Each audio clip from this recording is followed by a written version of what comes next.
If your manual Kia Sportage won't fire up, the problem is often specific to that 6-speed gearbox and clutch assembly. Nearly 40% of manual no-start issues are traced back to a faulty clutch safety switch or a missing rubber stopper.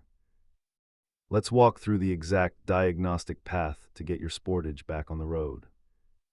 Before grabbing tools, verify your battery voltage and check the floorboard for broken plastic bits from the pedal assembly.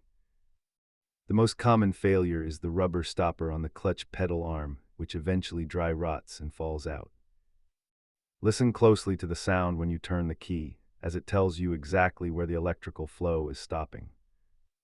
Swapping a switch or cleaning a terminal is a 10-minute job you can easily handle in your driveway. As you can see, most of these fixes are incredibly cheap if the starter motor itself hasn't failed. If the battery is good, try bypassing the clutch switch or checking the main ground connection on the fender. You only need a few basic tools to perform these tests and save yourself a massive towing bill. Official service tips remind us that even a thick floor mat can prevent the clutch switch from activating. Check that rubber pedal stopper first, and you will likely be back in gear in no time.